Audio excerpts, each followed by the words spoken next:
وقل جاء الحق وزهق الباطل إن الباطل كان زهوقا.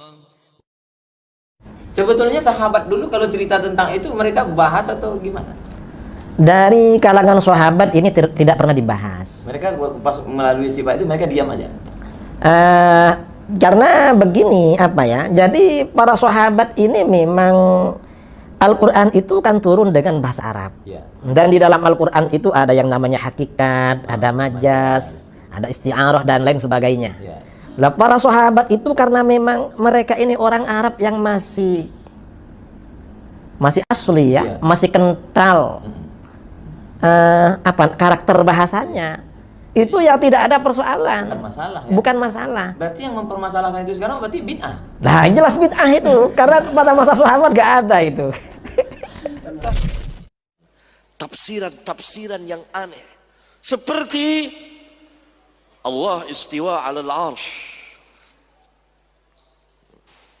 Kalau kita tafsirkan secara hakiki, kita terima istiwa ini dengan akal mereka yang sakit dan goncang,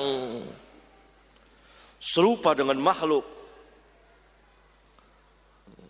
Ini syubhat mereka. Padahal Allah berwujud. Wujud Allah. Zat Allah ada. Dan manusia juga berwujud. Kenapa mereka tidak ta'wil zat Allah itu? Wujud Allah itu dihilangkan, dan itu memang tujuannya Jahmiyah. Karena itu sebagian ulama mengatakan tujuan akhir dari perkataan mereka Allah tidak ada. Karena mereka mengatakan Allah tidak di atas alam, Allah tidak di dalam alam, Allah tidak di kanan, Allah tidak di kiri, Allah tidak di... Ada apa tidak? Enggak ada.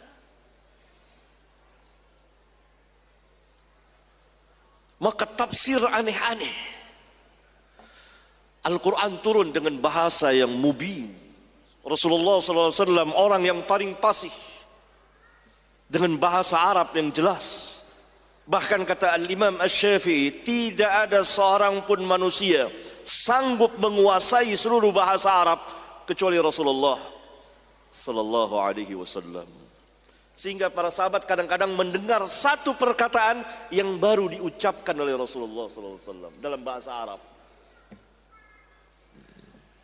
Si sahabat memahami aina, tidak ditafsirkan macam-macam.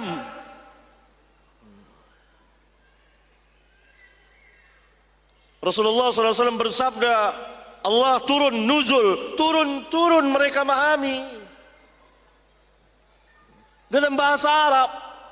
Apa kita mau mengatakan bahwa kita lebih pandai bahasa Arabnya, lebih Arab dari mereka? Orang yang hidup di abad ke-15 ini mau lebih Arab, lebih fasih dari para sahabat? Ini adalah madhab falasifah. Kemudian masuk dan dikembangkan oleh Ja'ad bin Dirham dan Jaham bin Safwan, dan masuk ke dalam kaum mutakallimin, sehingga mereka menafsirkan macam-macam aneh-aneh. Turun rahmatnya. Wa ja'a rabbuka wal malaku saffan saffa. Ini bukan datang ustadz. Oh, bukan ustadz yang datang. Yang datang kudanya. Kan orang memahami secara bahasa, dalam bahasa. Datangnya datang.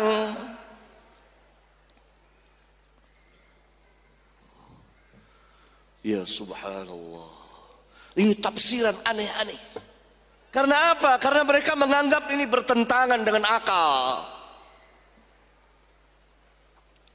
Atau yang terakhir ditafwid, diserahkan aja maknanya, Allah yang tahu, kita nggak tahu. Berarti Rasulullah SAW tidak tahu Jibril alaihi salam yang membawa wahyu itu kepada Rasulullah SAW juga jahil, tidak tahu. Para sahabat yang orang Arab tulen nggak tahu. Lalu apa artinya Allah mengatakan afala yatadabbaruna al-Qur'an? Mungkinkah ditadabburkan Quran padahal tidak tahu maknanya? Para sahabat tahu tangan ya tangan, turun ya turun, datang ya datang, istiwa ya istiwa, tahu persis. Yang tidak tahu adalah bagaimananya. Karena Rabbuna Jalla Dzikruhu tidak pernah menerangkan bagaimananya. Allah turun ke langit dunia setiap sepertiga malam yang akhir. Bagaimana Allah istiwa? Allah tidak terangkan, tapi Allah istiwanya alal arsh, maka Allah ulang-ulang di dalam Al-Quran sebanyak 7 kali.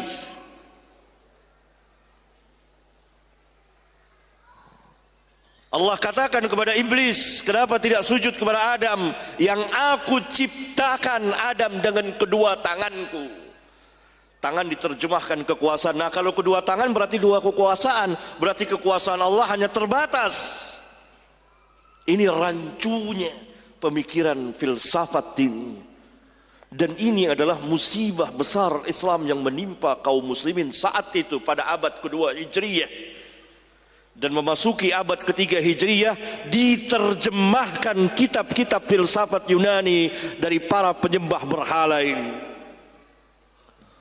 Yang kemudian mempengaruhi dan dimasukkan mempengaruhi sebagian kaum muslimin dan masuk ke dalam Islam, dan terjadi fitnah besar.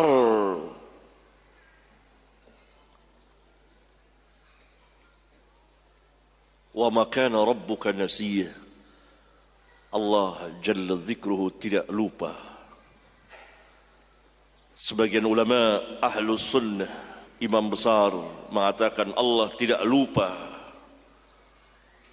yakni kepada Khalifah Al-Ma'mun yang memerintahkan menerjemahkan kitab-kitab filsafat ini. Ini berbahayanya.